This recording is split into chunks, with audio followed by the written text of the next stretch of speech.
بسم الله الرحمن الرحيم. السلام علیکم ورحمۃ اللہ وبرکاتہ. اعوذ باللہ من الشیطان اللعین الرجیم. بسم اللہ الرحمن الرحیم. سبحان الذی اسری بعبدہ لیلا من المسجد الحرام الی المسجد الاقصی الذی بارکنا حولہ لنریہ من آیاتنا انہ هو السمیع البصیر. صدق اللہ العلی العظیم. عزیزان محترم، آج جنت البقیع کے سلسلے میں پھر ایک مرتبہ ہر سال کی طرح اس سال بھی کچھ انفارمیشنز جو پورے ورلڈ سے اکٹھا ہو رہی ہے، پوری دنیا کے لوگ پیش کر رہے ہیں، تو مجھے بھی یہ شرف حاصل ہوا.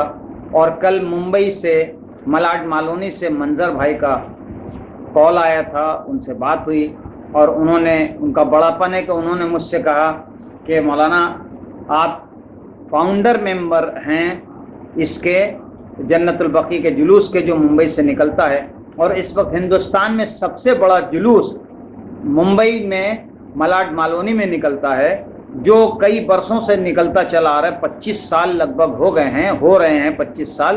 اور وہاں کی ماں بہنیں، وہاں کے ہمارے بھائی لوگ، وہاں کے بزرگ اور بچے تعریف کے قابل ہیں کہ جس روز عید ہوتی ہے اسی کے ایک ہفتے کے بعد یہ جنت البقیع کا جلوس ہوتا ہے اور اس میں وہ لوگ شریک ہوتے ہیں. میں نے جس آیت سے اپنے کلام کا آغاز کیا وہ 15ویں پارے کی سورہ بنی اسرائیل کی پہلی آیت ہے.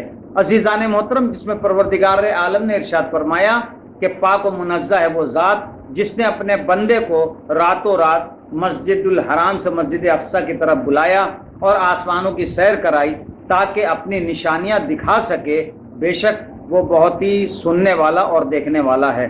عزیزان محترم، تو اللہ نے اپنے رسول کو جب معراج پہ بلایا تو مقصد آخر کیا تھا؟ مقصد تھا نور جناب فاطمہ زہرا سلام اللہ علیہا. کیونکہ جب معراج پہ رسول اللہ، تو یہ پتہ چلتا ہے کہ معراج پہ جب پہنچے ہیں تو اللہ نے خاطر کرنے کے لیے، ضیافت کے لیے ایک سیب پیش کیا تھا خدمت رسول میں، اور اس سیب میں نور جناب سیدہ سلام اللہ علیہا تھا. یعنی اللہ نے پردے کا اتنا خیال کیا شہزادی کے کہ جو نور تھا شہزادی کا وہ ایک سیب کے اندر رکھ کے اپنے رسول کو کھلایا، اور رسول اللہ کے صلب میں وہ نور گیا.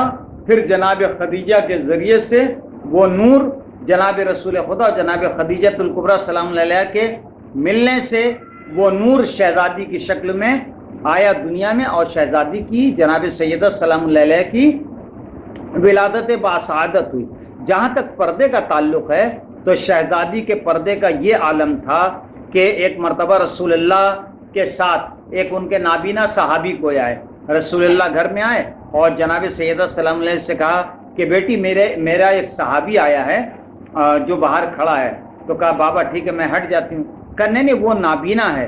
تو کیا اچھا پیغام شہزادی نے دیا ہے. فرماتی ہیں کہ بابا وہ نابینا ہے لیکن میری آنکھیں تو دیکھ سکتی ہیں، وہ نامحرم ہے، میں تو دیکھ سکتی ہوں.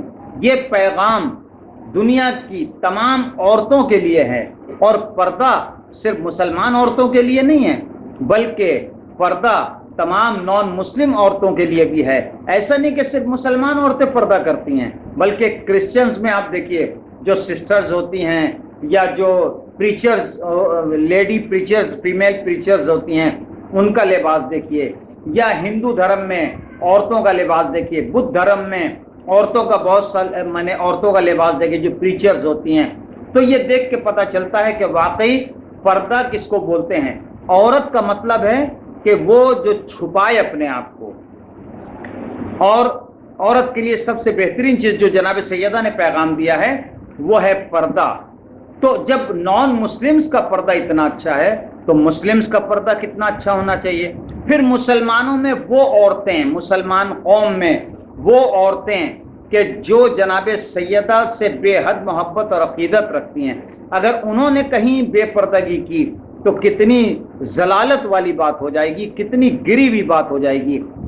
لہٰذا اپنی تقریر کے دوران ایک میسج میں یہ بھی دینا چاہوں گا خاص کر شیعہ لڑکیوں اور عورتوں کو کہ آپ لوگ اس بات سے بھی پرہیز کیجئے کہ ذرا ذرا سی چیزیں اور ذرا ذرا سی اپنی تصویریں، چہرہ کھلا ہوا یا اپنے شوہر کے ساتھ یا کسی رشتہ دار کے ساتھ، اس کو جو آپ لوگ فیس بک پہ ڈالتی ہیں، یہ بہت غلط چیز ہے، یہ حرام ہے، اس سے بچنا چاہیے، اس سے بچنا چاہیے۔ لہٰذا جو بھی ایسا کرتی ہیں، جو گناہ کر لیا، جو غلطی کر لی وہ کر لی، آئندہ سے اس سے پرہیز کرے، ورنہ جناب سیدہ کی ماننے والیوں کی لسٹ سے اپنے آپ کو خارج کر دیں، کیونکہ شہزادی کا مین مقصد ہے کہ شہزادی پردے کو بہت پسند کرتی ہیں۔ کون شہزادی؟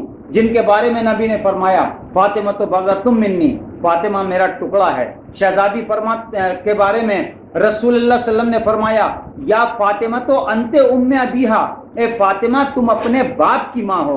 اتنا چاہنے والی بیٹی کہ جن کو ان کے والد نے کہا کہ فاطمہ تم اپنے باپ کی ماں ہو، کتنی بڑی بات ہے، سوچیے آپ، کتنی بڑی، کتنی عظیم بات ہے۔ کسی نبی نے اپنی بیٹی کو اپنی ماں کا درجہ نہیں دیا، لیکن اللہ کے بعد جن کا سب سے بڑا مرتبہ، جو تمام نبیوں کے سردار، جو تمام رسولوں کے سردار، جن کا جو فخر دو عالم، جو فخر موجودات، جن کا کوئی جواب نہیں انسانوں میں یا بشر میں، جن کا کوئی جواب نہیں، اللہ کے بعد جن کا سب سے بڑا مرتبہ، وہ اپنی بیٹی کے بارے میں فرما رہے ہیں کہ یا فاطمہ تو انت ام ابیہا، اے فاطمہ تم اپنے باپ کی ماں ہو، انت ام ابیہا، تم اپنے باپ کی ماں ہو۔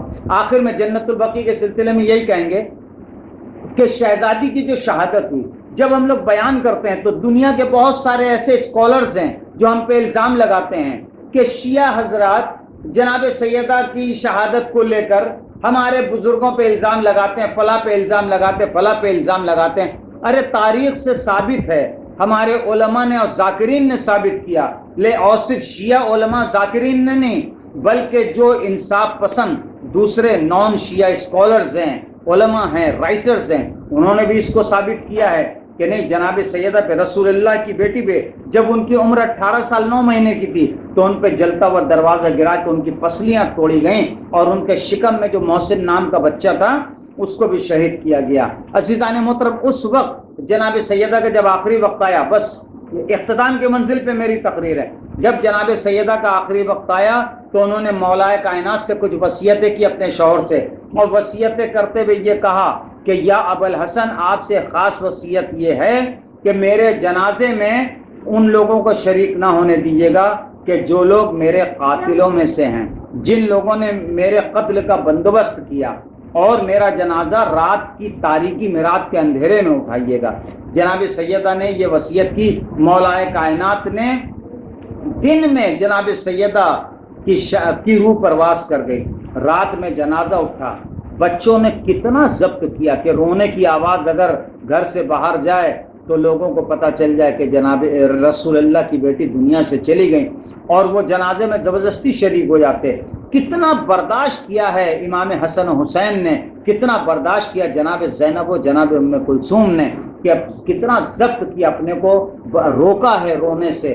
عزیزان محترم، رات کو جنازہ اٹھا، دوسرے دن جب پتہ چلا لوگوں کو کہ جو جناب سیدہ کے قاتلوں میں سے تھے وہ مولا کائنات کے پاس آئے اور کہنے لگے کہ رسول اللہ کی بیٹی کا کی نماز جنازہ ہم نے نہیں پڑھی، ہم بھی پڑھیں گے۔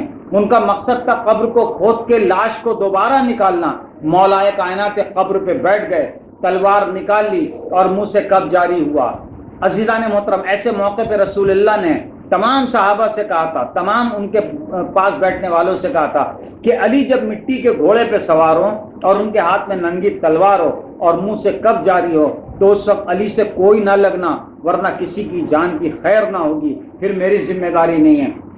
عزیزان محترم، لوگوں نے دیکھا کہ مولا کائنات قبر جناب سیدہ پہ بیٹھے، یعنی مٹی کے گھوڑے پہ، یعنی قبر جناب سیدہ پہ۔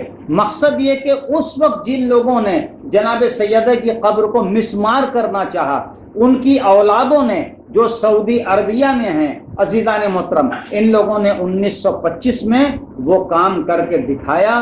آج سے 96 برس پہلے وہ کام کر کے دکھا دیا، اور جناب سیدہ کا جو روضہ بنا ہوا تھا جنت البقیع میں، اس کو ڈائنامائٹ بم سے اڑا دیا۔ جناب سیدہ کا روضہ، امام حسن مجتبیٰ کا روضہ، امام زین العابدین علیہ السلام کا روضہ، امام محمد باقر علیہ السلام کا روضہ، امام جعفر صادق علیہ السلام کا روضہ، یہ روضے وہاں پہ، اور حضرت عباس علمدار علیہ السلام جو کربلا کے علمدار تھے، ان کی والدہ کا روضہ مبارک اسی جنت البقیع میں۔